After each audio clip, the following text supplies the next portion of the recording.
Welcome back, everybody, to part 2 of our Monday morning video. Again, if you haven't seen part 1, you're going to want to go back and start there. Harry Meghan stuff is in both videos, but this particular one really focuses on the Harry Meghan drama. So let's just jump in and get busy because there's a lot. Let's go. So we knew that something was going to happen from Harry and Meghan. You could literally synchronize your watch by it. And sure enough, literally, as the royal family is stepping out for Trooping the Color, here comes Harry. He puts out a video message for the opening ceremony of the 2026 Invictus Germany Sports Festival.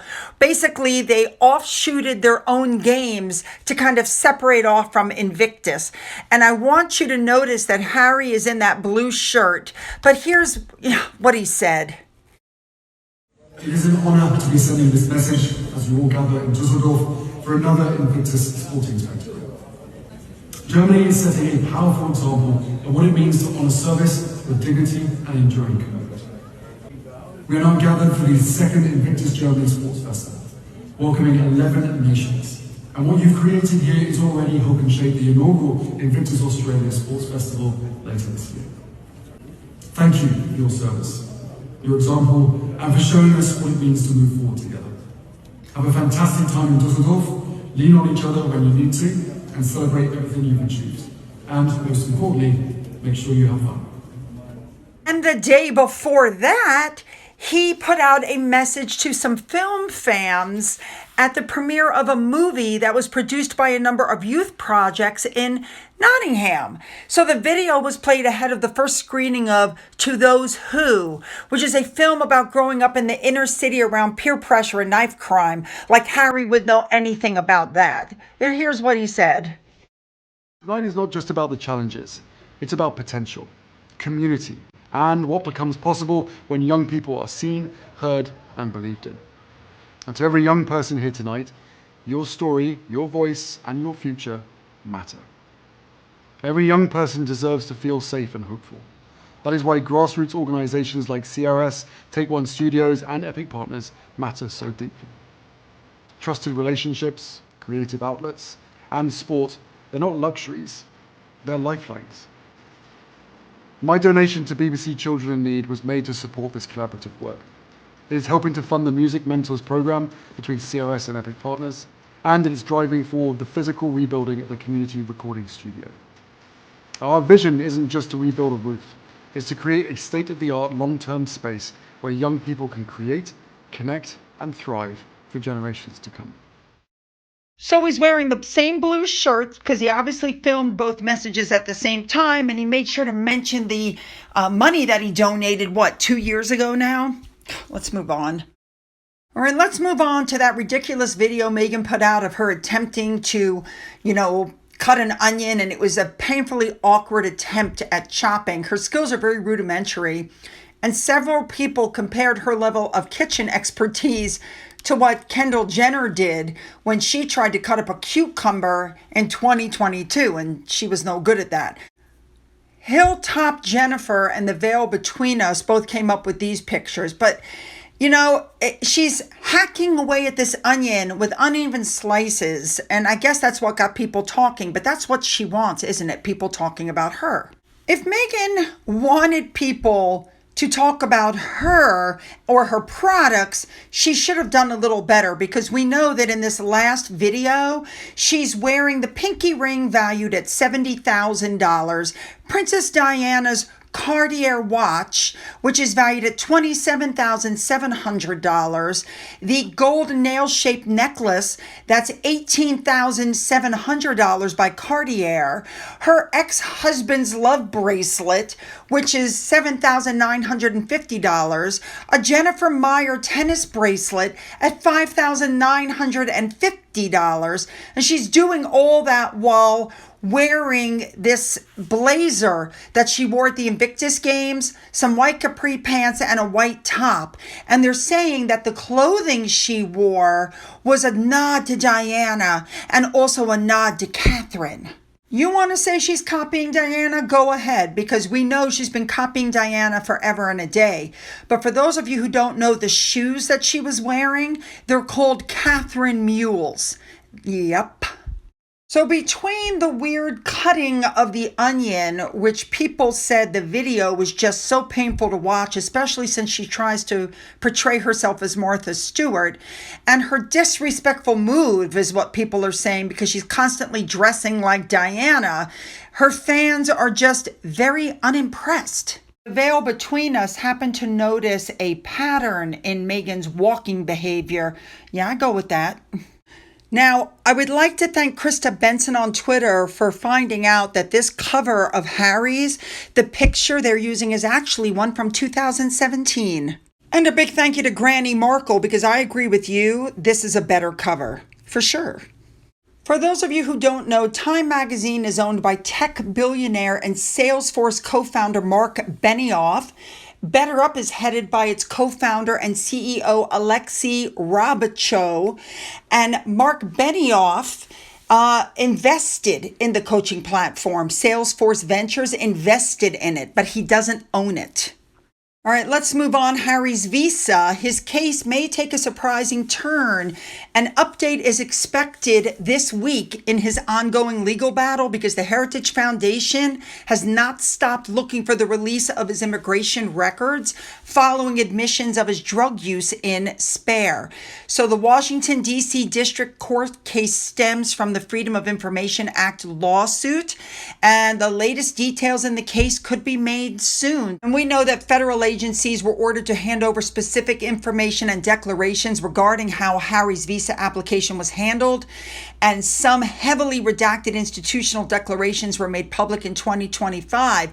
But the actual core immigration forms and specific details submitted by Harry have remained confidential. And so, yeah, let's wait and see what happens.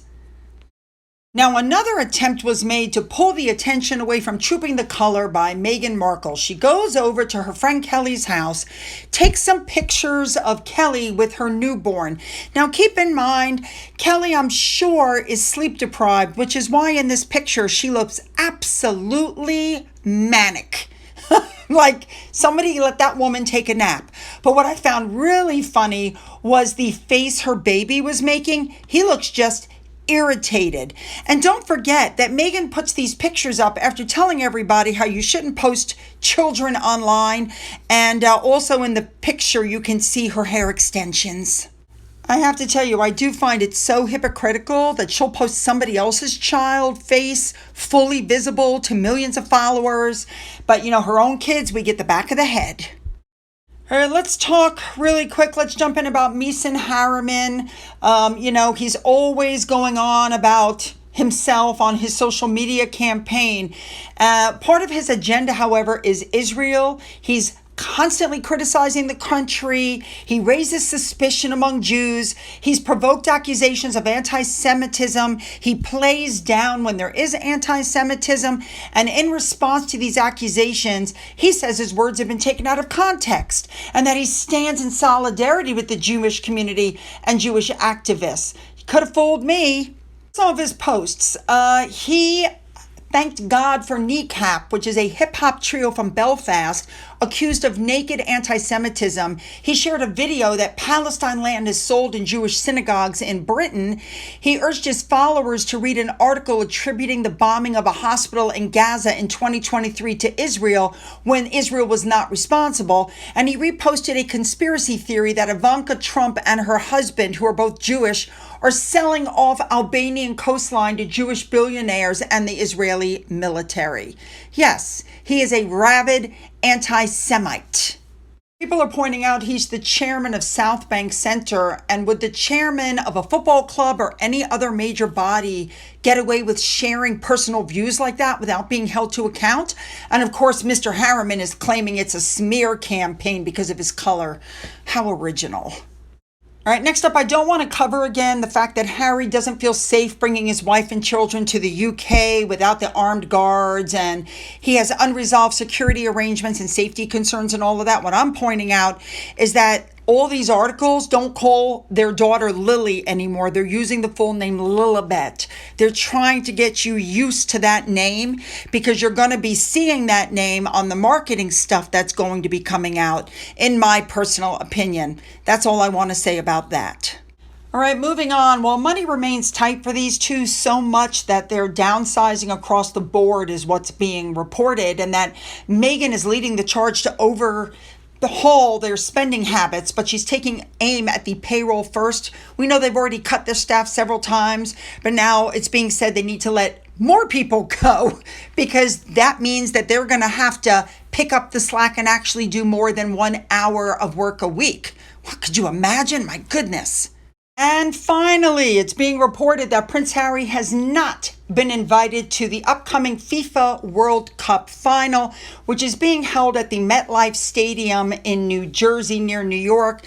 The venue itself underwent major renovations, including the removal of over 1,700 seats. But there's going to be a lot of people. There's star-studded list. You have global celebrities, political figures, sporting icons, but Prince Harry won't be there because you know who's going to be there?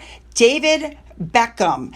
And this isn't about room on the guest list. Football picked its prince years ago, and that's David Beckham. And we know that the relationship between Harry and Meghan and David and Victoria blew up after Meghan intentionally blew it up. We all know what happened. I don't even want to cover it again. But David doesn't forgive. And the accusation destroyed the trust, and there's no coming back from that. And I'm sure the fact that David and Victoria flew halfway around the world to support Harry at Invictus, and then Meghan said, no, you're not to be seen with him, and he was left hanging out, I'm sure that didn't help either. So basically, over the next 39 days, 48 teams are competing in 104 matches across the United States, Mexico, and Canada, culminating in the World Cup final on July 19th. And Harry won't be there. For those of you who are interested in the fashion of the day and all the stories, this is for you. Enjoy.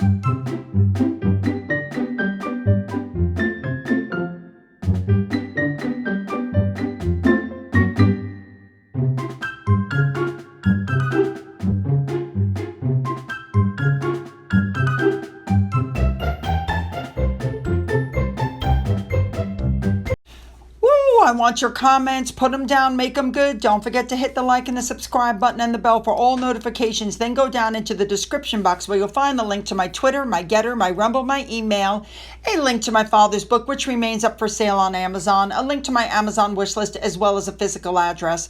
For those of you who have donated to my coffee fund, thank you so much. And as always, you guys, have a great day.